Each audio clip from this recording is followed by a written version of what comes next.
आज संभल को संभालने के लिए बड़ी संख्या में वर्दीधारियों की मौजूदगी दिख रही है। पर आखिर क्यों? बाकी इलाकों में जो सामान्य प्रशासनिक कार्रवाई है वो संभल में इतनी तनावपूर्ण क्यों है?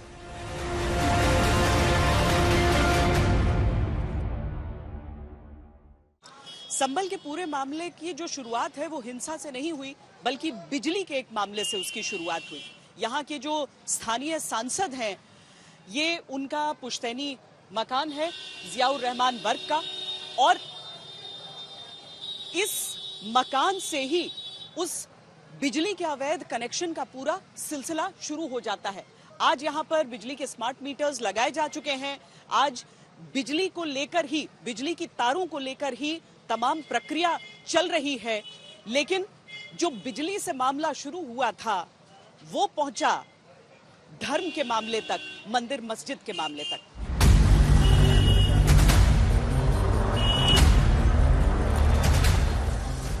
संभल के सांसद पर बिजली चोरी का आरोप है। 1 महीने नहीं, 1 साल नहीं, केवल एक अवैध कनेक्शन नहीं बल्कि सालों से कई अवैध कनेक्शन के जरिए करोड़ों की बिजली चोरी का आरोप है। अब संभल में जो प्रयास चल रहा है उसका असर दूर तलक दिख सकता है।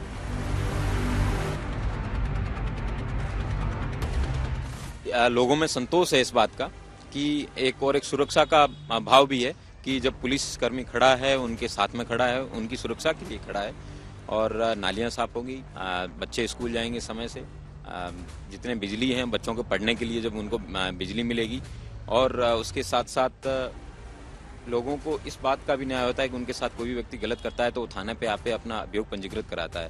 तो अभी वर्तमान में ये स्थिति है कि किसी प्रकार का ना ही कोई किसी प्रकार का कोई क्राइम है। सभी लोगों का जीवन है वो आम जीवन बड़े आराम से शांति से चल रहा है, और मैं उम्मीद करता हूं कि ये कंटिन्यू रहेगा, और हमारी पुलिस फोर्स भी है, ये सदैव जो राष्ट्र का जो ये कार्य है इसमें सदैव तत्पर रहेंगे। दरअसल गौर से देखिए तो बात केवल बिजली कनेक्शन की है भी नहीं, केवल अतिक्रमण को ध्वस्त करने की भी नहीं है, बात है व्यवस्था को दुरुस्त करने की। संभल में कानून व्यवस्था बनाए रखना इस समय उत्तर प्रदेश प्रशासन और पुलिस की प्राथमिकता है, और सबसे बड़ा दायित्व भी। जिस तरह की घटनाएं यहाँ पर हुई थी उस तरह का कोई दाग दोबारा देखने को न मिले, ये प्रयास रहते हैं। लेकिन आखिर कार्रवाई भी तो लगातार होती रहना जरूरी है। इस कारण संभल नगरी में आपको यूपी पुलिस की बड़ी तैनाती नजर आएगी। पिछले कुछ समय में संभल सांप्रदायिक राजनीति की धुरी बन गया था। संभल के पूर्व सांसद डॉक्टर शफीकुर रहमान बर्क, जो कि मौजूदा सांसद के दादा थे, उनके खिलाफ भड़काऊ बयान देने और आतंकी संगठन तालिबान का समर्थन करने की वजह से देशद्रोह का केस दर्ज किया गया था। वंदे मातरम का विरोध हो, सीएए के खिलाफ प्रदर्शन, अतीक अहमद की मौत का सांप्रदायिक एंगल तलाशना या पीएफआई का समर्थन, बर्क का नाम हर जगह रहा और योगी आदित्यनाथ जमकर विरोध भी करते रहे। पीएफआई मुसलमानों का एक तंजीम है, एक ग्रुप है, और वो अब ग्रुप में भी कोई बगावत तो नहीं कर रहे, लेकिन मुसलमानों की सेफ्टी के लिए, मुसलमानों की हिफाजत के लिए जो भी वो बात कहते हैं, तो इनको ये नागवार है। बस तो हरज करना चाहते हैं, उस पार्टी को ख़त्म करना चाहते हैं। अगर वो ये बताइए कि मुल्क के खिलाफ क्या काम कर रही है, मुल्क के खिलाफ तो कोई काम नहीं कर रहे। शफीकुर रहमान बर्क कभी भी अपने को ये नहीं बोलते थे कि मैं भारत का नागरिक हूं, वो तो कहते थे मैं बाबर का संतान हूं, वो बोलते थे। आप भी मानते हो कि इस बात को? अब आपको तय करना है कि आक्रांताओं को अपना आदर्श मानते हैं या राम कृष्ण और बुद्ध की परंपरा को अपना आदर्श मानते हैं। भारत के अंदर राम कृष्ण और बुद्ध की ही परंपरा रहेगी, बाबर और औरंगजेब की परंपरा नहीं रहेगी। वहां पर शांति बहाल नहीं। मुख्यमंत्री योगी आदित्यनाथ ने तो यहाँ तक कहा कि संभल में धार्मिक स्थल से बिजली के मिनी स्टेशन संचालित हो रहे हैं। अब देखो रहे धार्मिक स्थल से बिजली चोरी, यानी बिजली के मिनी स्टेशन संचालित हो रहे हैं। हम तो ये सोच रहे थे कि मिनी स्टेशन पावर कारपोरेशन ही चला रहा है।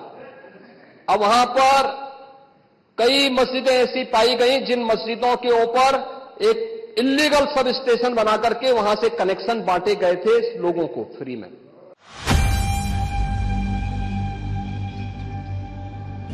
आश्चर्य नहीं कि बिजली को लेकर ही इतने बड़े पैमाने पर यह कार्रवाई शुरू हुई।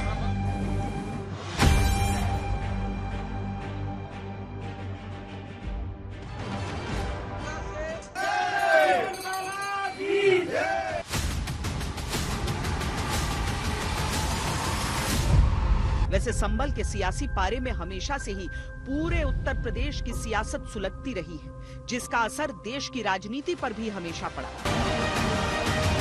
अब जबकि संभल मंदिर मस्जिद विवाद से तप रहा है, तो सियासत भी खूब है। मुख्यमंत्री जी ने खेल अपने अधिकारियों के माध्यम से खेला है और अधिकारी बचने के लिए लगातार इस तरह का खेल कर रहे हैं। संभल के दशकों के सियासी इतिहास के हिसाब से इसे कई रंगों में देखा जा सकता है। यूपी की जातिगत राजनीति का प्रमुख अखाड़ा भी रहा है संभल। यूपी में धर्म की राजनीति की धुरी है संभल। इसी संभल की पॉलिटिक्स के कारण यूपी ने एक दिन का मुख्यमंत्री देखा था। संभल के मुद्दे पर उत्तर प्रदेश विधानसभा से लेकर देश की संसद तक माहौल गर्म रहा। नेता प्रतिपक्ष कह रहे थे कि वहां की स्थिति ऐसी है कि अगर मंदिर आ भी जाएगा, मंदिर बन जाएगा। मैं कहता हूं, ये तो बाबरनामा भी कहता है कि हर मंदिर को तोड़ करके एक ढांचा खड़ा किया गया। आप तो एक श्रेष्ठ ब्राह्मण कुल में आपने जन्म लिया है। आप तो भारत के पुराणों की परंपरा पर विश्वास करते हैं। हमारा पुराण भी इस बात को कहता है कि भगवान विष्णु, श्री हरि विष्णु का 10वां अवतार संभल में ही होगा। देखिए, कोई सच नहीं दबा सकता। जो सच है वो सच रहेगा। हम लोग पुरानी बातों को नहीं खोदना चाहते हैं, नए रास्ते खोजें। और नए रास्ते खोजने वाले वही हो सकते हैं जो अपना भविष्य कुछ तय करते हों। वो भविष्य जहां पहुंचना चाहते हैं वहां कोई नहीं पहुंचने देगा। संसद में संभल के मुद्दे पर शांत रहने वाले राहुल गांधी संभल पर एक्टिव रहे तो उसके पीछे वो इतिहास है जिसे वो बदलना चाहते हैं। 1984 में आखिरी बार कांग्रेस की प्रत्याशी शांति देवी यहां से जीती थी। उसके बाद से लगभग 40 साल हुए कांग्रेस एक जीत को तरस रही। संभल पर कांग्रेस की तत्परता देखकर यूपी के दो लड़कों का समीकरण ही लड़खड़ा गया, क्योंकि सवाल यहाँ जातीय और धार्मिक वोट बैंक में सेंध का आ जाता है।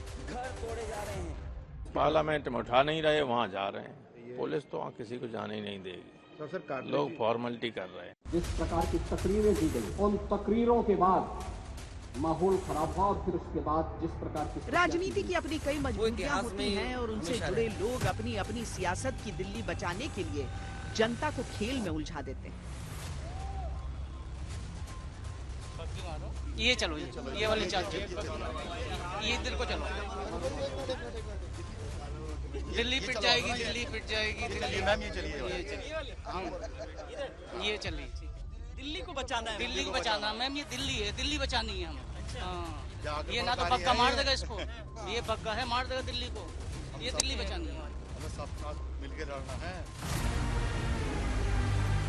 संभल की कहानी जो आज है उसके पीछे संभल का सियासी समीकरण भी। लड़ाई मंदिर मस्जिद से अधिक कई बार वर्चस्व की लगती है।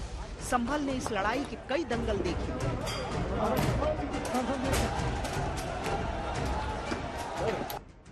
1989 से 2004 तक के 6 चुनावों में संभल से सिर्फ और सिर्फ यादव प्रत्याशी जीत हासिल कर सके। बीजेपी अब तक सिर्फ एक बार 2014 में यहां से जीत दर्ज कर सकी है। उसके बाद से समाजवादी प्रत्याशी शफीक उर रहमान बर्क 2 बार जीते। इस बार उनके पोते जियाउर रहमान बर्क भी समाजवादी पार्टी से ही सांसद हैं। एक समय था जब संभल को समाजवादी पार्टी में यादव परिवार के सबसे मजबूत गढ़ों में गिना जाता था।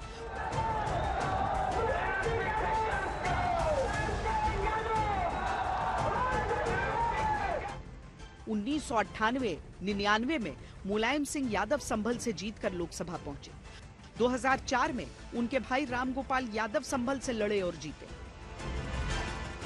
1998 में जब मुलायम सिंह यादव पहली बार संभल से चुनाव लड़ रहे थे, तब उनकी और कल्याण सिंह के बीच राजनीतिक प्रतिद्वंद्विता चरम पर थी।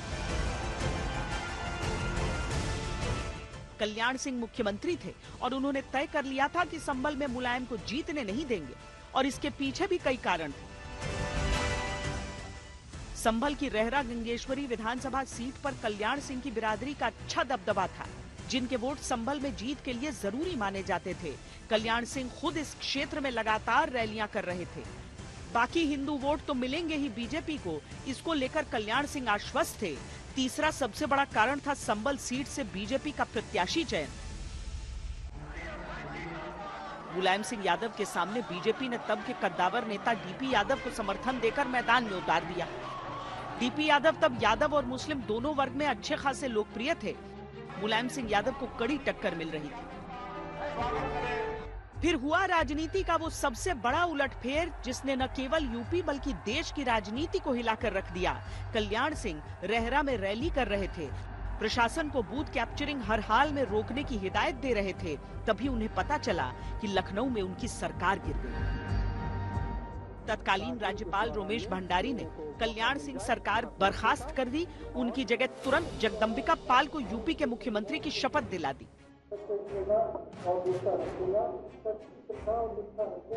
राज्यपाल का आज का आचरण संविधान के विरुद्ध है, लोकतंत्र के विरुद्ध है और मान्य संसदीय परंपराओं के भी प्रतिकूल है। इतिहास ऐसे राज्यपाल रमेश भंडारी को क्षमा नहीं करेगा। माननीय अटल जी ने एक बहुत गंभीर स्टेप ले लिया है। पूरा देश उनके पीछे खड़ा है और जो साजिश में शामिल हैं वो सब बेनकाब हैं। लखनऊ से दिल्ली तक बीजेपी के सभी नेताओं में तब हड़कंप मच गया था। राज्यपाल महोदय ने जल्दबाजी में रात के अंधेरे में ये कदम उठाया है, लेकिन मुझे विश्वास है कि उनका प्रयास सफल नहीं होगा। मतदाता अपनी इच्छा से मतदान करेंगे और इस असंवैधानिक लोकतांत्रिक कदम का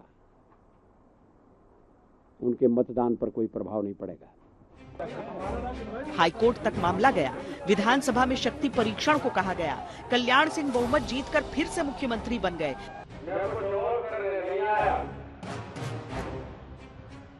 मैं आया हूँ जनता जनार्दन की ताकत का एहसास कराने के लिए। जगदम्बिका पाल सिर्फ एक दिन मुख्यमंत्री रह सके, लेकिन तब तक एक दिन के अंदर ही संभल में लोकसभा चुनाव की वोटिंग हो गई। हारती दिख रही बाजी मुलायम सिंह तब जीत गए। सियासत की निगाहें आज एक बार फिर संभल पर है। निशाना सबका अलग अलग है। संभल में शांति की भी चाहत है, पुराने घावों के भरने की भी आस है।